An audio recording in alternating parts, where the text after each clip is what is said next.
ናታን በእናትህ ንገረኝ ምንድነው? ቤቢ አሁን ምንም ነገር ለመስማት አይምሮሽን አዘጋጂ።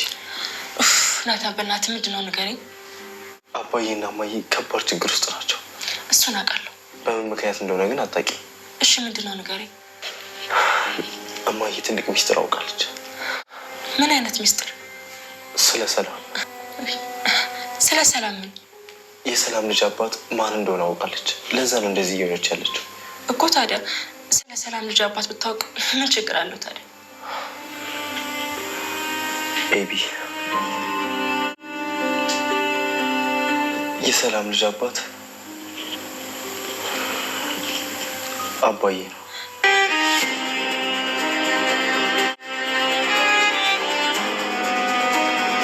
ተጣልታኛለች። ዋ ምን ለምትል ምን ሆነሽ ነው እንዴ? ገዚ ባለፈው እኮ ማለት ነው እጄን እንደዚህ ጭብጥ አድርጎ ይዞ ማለት ነው። እጅ በይ የልጅ ነገር ዝም ብላ እጅ በይ እጅ ግቢ ወደ ቤት። አራ ወረልሽ አሁን እጅ ላይ አዎ እመጣለሁ። ዛሬ ሆኖ ነገ ዛሬ ሳትይ ዛሬ ሆኖ የማርታን የውሃን የአቢጌልን አይን የማየት ድፍረት ባሳታንጣ ይላል ያገሬ ሰው። ጉድ እኮ ነው። ወይዘሮ ሰላም እንግዲህ ደረጀን ህይወቱ እንደዚህ ብትብዙት ታደረገች በኋላ በርግጥ የራሱን ጥፋት ቢሆንም እንኳን ግን ደግሞ ሰው እንደ ሰው መባላችን እኮ ሰውን ከመረዳታችን አንፃር ነው ጋይስና እንግዲህ ሰውን እሱን ያለበትን ጭንቀትን ሁኔታው ምን እንደተፈጠረ ያለ ማርታ ምን ላይ እንደሆነች ቤተሰቡ አጠቃላይ የህይወቱ ጉዳይ የደረጀ ጭንቀት የልጆቹ አጠቃላይ የቤተሰቡ ጉዳይ ካንዳንዴ ታውቃለች። ግን ይሄን ሁሉ ነገር እያወቀች በሚገርምና በሚያሳዝን ሁኔታ እያደረገች ያለው ነገር በጣም የሚያሳዝንና በጣም የሚደብር ነገር ነው እያደረገች ያለችው። እውነት ለመናገር በጣም ነው የሚያሳዝነው። ቤተሰቦቻችን ከምን አንፃር ካላችሁ እንግዲህ እንዳያችሁትኝ ካንዳንድ ደረጀን ጭራሽ ስለ ንብረትና ቤት ታስረክበኛለህ አታስረክበኝም የሚል ፍጥጫ ውስጥ ገብታለች ማለት ነው። በጣም ድፍረት ነው እውነት ለመናገር። ኦፍ ኮርስ አው ይገባት ይሆናል ለልጆቿ ምናምን፣ ግን መረዳት የሚባል ነገር አለ። ደረጃ አሁን ያለበትን ሁኔታ ታውቃለች ማርታ። እንግዲህ ደረጀና እሷ እንኳን እህቷ አስመርምራ የሰጠቻትን የዲኤንኤ ውጤት አይ ራሴ ካላየሁኝ ወይም ደግሞ ካላረጋግኩኝ በራሴ መንገድ ካንዳንድ አረጋግጬ ነገሮችን እስካላስተካከልኩኝ ድረስ በፍጹም አላደርገውም ብላ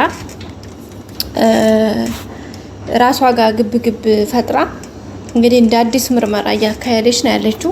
ለምርመራውም እንግዲህ ወሬ አይደለም እየሰማች ያለችው በተግባር ሜዳው ላይ ናት። የመጀመሪያ ካንዳንድ ሂዳ በቃል ጠይቃታለች። ከዛ በመቀጠል ደግሞ ከመጣች በኋላ እንትን ካለች በኋላ ልጇን ይዛ መጣ። እንግዲህ ደረጀም የሰላምም ልጅ ሳምፕል የተወሰደው ወይም ደግሞ ናሙና የተወሰደው ከሁለታቸውም ነውና ናሙና ሲወሰድ ካንዳንድ አይን ባይን አይታለች። በዛ ላይ ደረጀና ማርታ ያሉበት ሁኔታ ኤቭሪቲንግ ታውቃለችና በዚህ ሁኔታ ውስጥ እያለ ንብረት ሰጠኛለህ ልጅ ያንተ ልጆች እንዴት አድርጌ ላሳድግ ነው? አንተ ነገጧት የሆነ ነገር ብትወል ልጆች ይወድቃሉ።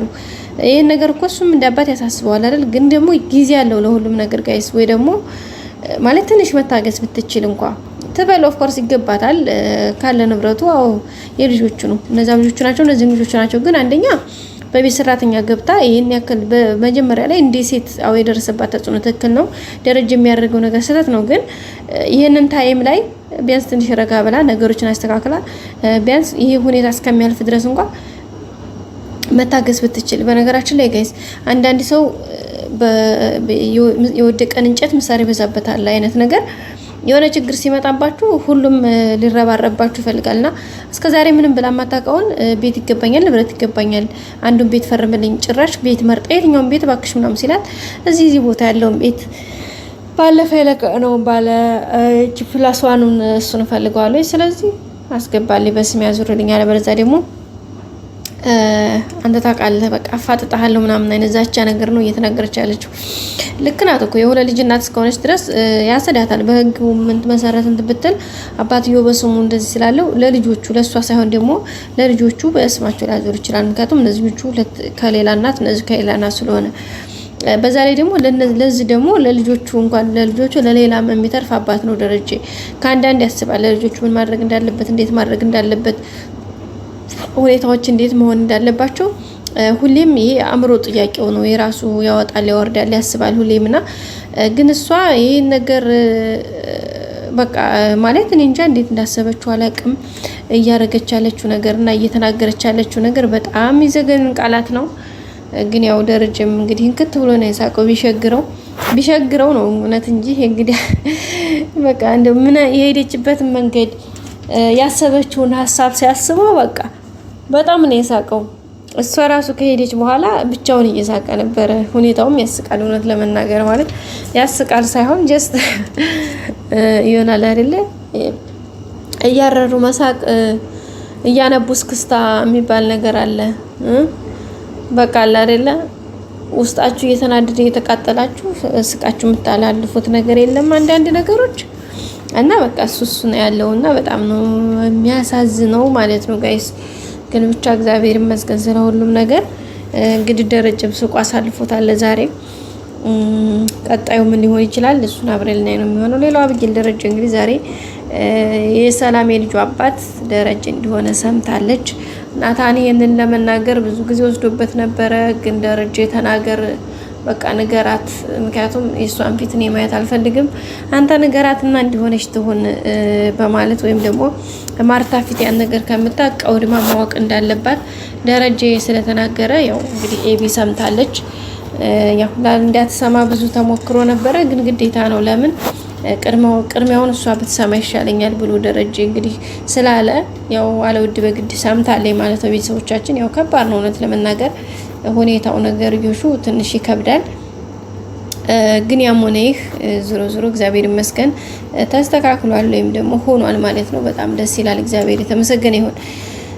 ያው ቀጣዩን ደግሞ መድኃኒዓለም ነው የሚያውቀው። ሌላው አርጁ እንግዲህ ዛሬም አቢጌል መጥቶ ሰላም ብሏት ልጁን ግን ትወጂዋለሽ ወይ ታፈቅሪዋለሽ ወይ እና አንዳንድ ጥያቄዎችን ጠይቋት ነበር ሄደው እኔን ግን በጣም ወድሽ እንደኔ ማንም ሳይወድሽም ግን ደግሞ እንደምወድሽ ሁሉ ለምን ነው አንቺ የጠላሽኝ ሲላት ይሄንን ከሁሉም ጸባይ ከሁሉም ነገር በፊት ይሄንን እንደ የህንድ አክተር የሚያጫውትህን አክትህን እሱ ሙሉ በሙሉ ተው በቃ ወደ ራስ ተመለስ ብለዋለች። ምናልባት እንግዲህ የቃዲስ ሁኔታ ምንም እያመረን ስላልሆነ የጊዜ ጉዳይ ነው እንጂ ምንድነው ጋይስ ይቅርታ የታገሰ ከሚስቱ ይወልዳል ይላል ያገረ ሰው ተረት እና እንደዛ ነው ነገሩ። ታገስ አንተም ኤቢ አንድ ቀን ልትወደው ትችላለህ ብለው ነበር። የኔ 20 ዓመት ጥያቄ የመለሰ መድኃኒዓለም ላንተም አይታወቅም ብለው ነበርና እናቷን ያገኘች ጊዜ ዳጣ ታስታውሱ ከሆነና አሁን ደግሞ እሷም በቃ ምናልባት የቃዲስ ሁኔታ ምንም እያመረን አይደለም። ምናልባት ይሄ ቀለበቱ ምናምን የሚለው ነገር ሊያደርገው ይችላል። ግን ይሄን ያክል ፍቅር ምናምን ያለበት አይመስለኝም ከኤቢና። ስለዚህ እሱ ነገር ደግሞ በቀጣይ ይጋለጣል። ስለዚህ ምናልባትም እድለኛው የሚሆነው እሱ ይሆናል ብዬ አስባለሁ። ማን ነው ካላችሁ አርጁን ይሆናል ብዬ ተስፋ አለኝ። ለምን መሰላችሁ ጋይስ? አርጁ እንዳልኳችሁ በጣም ነው የሚወዳት ኤቢን፣ በጣም አፍቃሪ ነው በቃ ኤቭሪቲንጉንና በዛ ላይ ደግሞ ይሄኛው ልጅ ሾቱን ነው አውቆ ነው ጋይስ፣ ለማስመሰል ነው። ቀጣይ አዲስ ቪዲዮ እስከምንገናኝ ሼር፣ ላይክ፣ ሰብስክራይብ አድርጉ። መልካም ጊዜ ባይ